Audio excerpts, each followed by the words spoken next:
High high বন্ধুরা, আমি পনির নিয়েছি। তো পনিরটা দিয়ে অ্যাকচুয়ালি আমি কি করছি আমি নিজেও জানি না, তবে হ্যাঁ মিষ্টি আইটেম বানাবো। তো এখন দেখা যাক আমি কি করতে চলেছি সেটা আমি দেখি। জানি মিষ্টি বানাবো, এবার হয় কি না এটাও দেখছি। ফার্স্ট টাইম আমি ট্রাই করছি, তো দেখা যাক আমি পারি কি না। চলো স্টেপ বাই স্টেপ দেখাচ্ছি। এই যে পনিরটা নিলাম, এবার পনিরটাকে আমি এবার ভালো করে মাখাবো। ভালো করে মাখতে থাকি, মেখে আমি দেখাচ্ছি কি করছি। পনিরটা তো মাখাবো, আর এখানে চিনিও লাগবে শিরার জন্য। ইচ্ছা আছে আমি রসগোল্লাই বানাবো। এখন দেখা যাক আমি কতটা পারি, কোনোদিন বানাইনি। এখন দেখি পারি কি না বানাতে। পনির দিয়ে রসগোল্লা করার ইচ্ছে আছে, এখন দেখছি আমি কি করছি। এটাকে এখন আমি মাখাবো, ভালো করে মাখিয়ে আমি দেখি আমি পারি কি না। তো এই দেখো আমার রসগোল্লাগুলো আমি করে নিয়েছি, একদম ক্র্যাক নেই। তো এবার আমি এই যে শিরা করতে দিয়েছি, 2 বাটি চিনিতে আমি 4 বাটি জল দিয়েছি। হ্যাঁ, তো এই শিরাটা যখন টকবক করে ফুটবে তখন এই রসগোল্লাগুলো দেবো ফুটবার সময়। হ্যাঁ, আর টকবক করে ফুটতে হবে শিরাটা, তবে কি এই রসগোল্লাগুলো ভালো হবে। তো দেখা যাক, আমি প্রথম করছি তো তো দেখা যাক। আর ছোটো ছোটো টিপস আর টিপস আমি বলে দিচ্ছি, যেগুলো মেনটেন করলে ভালো হয়। জানি না আমার হবে কি না, হলে পরে আমি দেখব। তো এটার মধ্যে কি বলো তো, যারা অনেক ইউটিউবাররা আছে বলে না এই ছানাটা দিয়ে যদি করো, ছানা দিয়ে বা পনির দিয়ে, যদি আমি যেমন পনির দিয়ে করলাম, ছানা দিয়ে পনির দিয়ে যদি করো রসগোল্লা, মাখবার সময় কিন্তু সর্ষে তেলও দিয়ে মাখতে পারো। বা সর্ষে তেল ওটা পান্তুয়ার ক্ষেত্রে হয়, যেহেতু ভাজা হবে সর্ষে তেলে গন্ধটা পাওয়া যাবে না। কিন্তু রসগোল্লা তো ভাজা হয় না, তো তার জন্য রসগোল্লার মধ্যে কিন্তু রিফাইন্ড অয়েল বা ঘি দিয়ে ভালো করে ইয়েটা মানে ভালো করে মানে জিনিসটা ম্যাশ করতে হয় থাম দিয়ে। হ্যাঁ, মানে হাতে তালুটা দিয়ে ভালো করে ম্যাশ করে তারপর পাকাতে হয়। কিন্তু ওই মাখবার সময় কিন্তু অবশ্যই ঘি আর রিফাইন্ড অয়েল, সয়াবিন অয়েল যেটা বলো, তো ওইটা বা কী বলে ঘি দিয়ে ভালো করে ছানাটাকে পেস্ট করে মেখে সফট ডো করতে হয়, করে তারপর এরকম গোল গোল আকারে করতে হয়। না না হলে কিন্তু রসগোল্লাগুলো কিন্তু তুমি যখন পাকাবে হাতে, তখন কিন্তু ক্র্যাক ধরে যাবে, কিছুতেই পারবে না, ফেটে ফেটে যাবে। তাই জন্য এই জিনিসটা কিন্তু অনেক ইউটিউবাররা বলে না, যেটা আমি বলে দিলাম। এটা কিন্তু মেনটেন করো, হ্যাঁ, তবে গিয়ে তোমার রসগোল্লাটা পারফেক্ট হবে। তো আমিও ফার্স্ট টাইম করছি, দেখি আমারটা হয় কতটা কি। ঠিক আছে, দেখতে থাকো। আমার এখন শিরাটা আমি বসিয়েছি, আগে হয়ে গেছিলো, কিন্তু যেহেতু আমি গ্যাসটা অফ করে দিয়েছিলাম ঠান্ডা হয়ে গেছে। এবার এটা একটু ফুটে যাক, ফুটলে পরে আমি রসগোল্লাগুলো ছেড়ে আমি নিজেও দেখবো যে হচ্ছে কি না। ঠিক আছে, এটা একটু ফুটুক শিরাটা। এই তো আমার শিরাটা টকবক করে ফুটছে। তা এখন দেখা যাক, আমি ছাড়ি।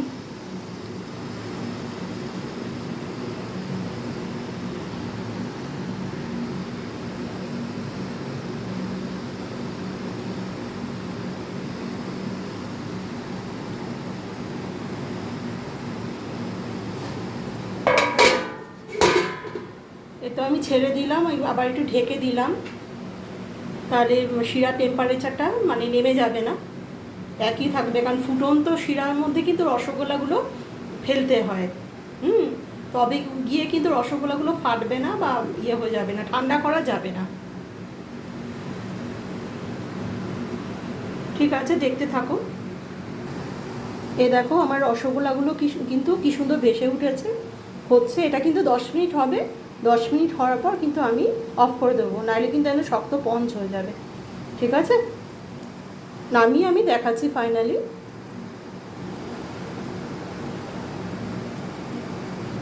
ফুলে কতটা বড় হয়ে গেছে দেখো। আচ্ছা, আমি তোমাদের আর একটা উপায় আমি বলে দিচ্ছি। এই যে ঠিক এই সময় অনেকটা হয়ে গেছে, এখন আমি কিন্তু একটু আটা গুলিয়ে নিয়েছি জলে। এই আটা গোলাটা আমি দিয়ে দেবো, ঝাঁক যাতে ওঠে। ঝাঁক উঠলে কী হবে, এই যে ওপরে অবধি শিরাটা ঢুকে যাবে, ওপর অবধি আসবে। মানে এটা ঢেলে কিন্তু ঢেকে দিতে হবে। এই যে ঢেলে দিলাম আটার গোলাটা, এবার আমি এই যে ঢেকে দিলাম। এবার ঝাঁক আসুক, তারপর আরও মানে 5-10 মিনিট পর আমি নামিয়ে নেবো। বেশিক্ষণ ফোটাবো না কিন্তু, তাহলে শক্ত একদম চামড়া হয়ে যাবে আর ফেটে যেতে পারে, ঠিক আছে? জাস্ট আর 5 মিনিট গুনে হাতে ধরে, আমার 10 মিনিট হয়ে গেছে আর 5 মিনিট। এই দেখো আমার শিরাগুলো দেখেছো কত বড় বড় হয়ে গেছে, আর একদম ভেঙে যায়নি, ভেসে উঠেছে কি সুন্দর। ব্যাস আমার রসগোল্লা কমপ্লিট, একদম হয়ে গেল। মানে 15 মানে 15 মিনিট 20 মিনিটের মধ্যে আমার রসগোল্লা কমপ্লিট ফাইনালি, মেখে ঠেকে সব কিছু নিয়ে। থ্যাংক ইউ বন্ধুরা, আমার এই টিপসগুলো ফলো করো। একদম ভীষণ যারা একদম আনাড়ি, আমিও তো আনাড়ি ছিলাম, রসগোল্লা কোনো দিন বানাইনি, এই ফার্স্ট টাইম বানিয়ে আমার একদম সাকসেস আমি পেয়ে গেলাম। তো আমার মতন করে একদম দেখে বানিও, আর অবশ্যই কিন্তু খুব ভালোভাবে আগে মাখবে পনিরটাকে, মেখে একদম মানে পুরো ম্যাশ করে যখন নরম সফট হয়ে যাবে, তেল বেরোবে, তেল ছাড়বে ওটা থেকে, ওটার মধ্যে তারপর তুমি ঘি দেবে 2 চামচ, ঘি বা রিফাইন্ড অয়েল, পান্তুয়ার ক্ষেত্রে সর্ষের তেল দিতে পারো, তো আমি একদিন পান্তুয়া করেও দেখাবো। দিয়ে তারপর ওটাকে আরও ভালোভাবে ম্যাশ করে যখন একদম ফাইনালি হয়ে যাবে, তারপর হাতের মধ্যে গোল করবে। এবার হাতের মধ্যে গোল করবার সময় যদি ফেটে যায়, তখন কি করবে আমি আবার বলছি, ওই গোলাগুলো এক একটা করে গোলায় আবার এরকম ম্যাশ করবে, হাতের মধ্যে ঘি নেবে, নিয়ে ওই যে গোলাটা ম্যাশ করলে সেটা হাতের মধ্যে দিয়ে ভালো করে একদম গোল করবে, একদম ফাইনালি তোমার গোল হয়ে যাবে, কোনো কিচ্ছু হবে না, একদম ফাইনালি ফার্স্ট টাইমই সাকসেস পেয়ে যাবে। আমি ফার্স্ট টাইম করলাম, ফার্স্ট টাইম আমার সাকসেস হয়ে গেল রসগোল্লা বানানোতে। ঠিক আছে, থ্যাংক ইউ বন্ধুরা। মানে আমার মতো ফার্স্ট টাইম যারা বানাতে চাও রসগোল্লা, যে বানাবো কিন্তু ফার্স্ট টাইমেই আমি সাকসেস পাবো, তো তাদের জন্য আমার এই ভিডিওটা। ঠিক আছে, দেখার জন্য অনেক অনেক ধন্যবাদ। যদি মন চায়, যদি মনে হয় আমাকে সাবস্ক্রাইব করার মতো, তাহলে সাবস্ক্রাইব করে দিও আমার ইউটিউব সোমা ব্লগস চ্যানেলটাকে।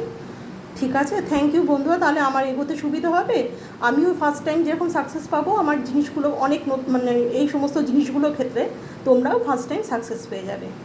তো দেখার জন্য অনেক অনেক ধন্যবাদ, তোমরা সবাই ভালো থেকো, সুস্থ থেকো, ধন্যবাদ। রাখলাম। দেখো কি সুন্দর হয়েছে, সফট স্পঞ্জি, হ্যাঁ এত সুন্দর হয়েছে না আমার রসগোল্লাগুলো, ভীষণ সফট আর স্পঞ্জি হয়েছে। এইটাই যদি আমি আরও মনে করো 10 মিনিট রেখে দিতাম, পুরো শক্ত হয়ে যেত, এত সফট হতো না। কি সুন্দর হয়েছে দেখো, যেন শিরাতে ভাসছে আমার রসগোল্লাগুলো। ঠিক আছে, আমার মতো যারা এরকম ফার্স্ট টাইম বানিয়ে সাকসেস পেতে চাও, আমার টিপসগুলো ফলো করো, আমি তাহলে একদম আমার মতনই সাকসেস হয়ে যাবে তোমরা ফার্স্ট টাইম মানে বানিয়ে। আমিও এই প্রথমই বানালাম। থ্যাংক ইউ বন্ধুরা দেখার জন্যে। পারলে আমার ভিডিওটা তোমার বন্ধুদের কাছে শেয়ার করে দিও, ইউটিউব সোমা ব্লগস চ্যানেলটাকে। আমার তাহলে এরকম মানে খুব ইজিভাবে মানে জিনিসগুলো আমি আমার প্রোফাইলে দেখাতে পারবো। ইউটিউবাররা যেগুলো অনেকে বলে না, অনেক মহিলারা, অনেক বড় বড় শেফরাও এই জিনিসগুলো বলে না, টিপসগুলো, সেই টিপসগুলো আমি তোমাদের শিখিয়ে দেবো। ঠিক আছে, তাহলে পারলে আমাকে এগিয়ে নিয়ে যেও। থ্যাংক ইউ বন্ধুরা। আমার এই সফট স্পঞ্জি রসগোল্লা খুব ইজিভাবে যারা ফার্স্ট টাইম আর কি মানে বানিয়ে সারপ্রাইজ দিতে চাও বাড়ির লোকদের বা হাজবেন্ডকে, নতুন বিয়ে হয়েছে যাদের বাচ্চা বাচ্চা মেয়েরা, বা আমার মতো এরকম বয়স্ক মহিলারা যারা মনে করো ফার্স্ট টাইম কোনো দিন বানাওনি কিন্তু খুব বানানোর ইচ্ছে, আবার ভয়ও আছে কি জানি নষ্ট হয়ে যায় যদি পারবো না, বা অনেকবার ট্রাই করেছি হয়নি, তো আমি এই ফার্স্ট টাইম আমি বানালাম। আমার মতো সাকসেস যদি পেতে হয়, আমার ইউটিউব সোমা ব্লগস চ্যানেলটাকে তোমরা প্রচুর নিজেরাও দেখো, বানিয়ে খাও, আর প্রচুর শেয়ার করে আমাকে এগিয়ে নিয়ে চলো। তাহলে মানে গুপ্ত যে লোকানো যে মানে জিনিসগুলো ইউজ করা হয়, যেগুলো খুব আমাদের ইচ্ছা হয় বানানোর, কিন্তু আমরা অনেকবার বানিয়েছি কিন্তু জিনিস নষ্ট হয়ে গেছে, সাকসেস পাইনি, সেগুলো আমার চ্যানেলে পাবে। তো আমাকে প্লিজ তোমরা এগিয়ে নিয়ে চলো। আমার ইউটিউব সোমা ব্লগস চ্যানেল হচ্ছে, আমার নাম পুরো ডেসক্রিপশন দেওয়া থাকবে। থ্যাংক ইউ বন্ধুরা।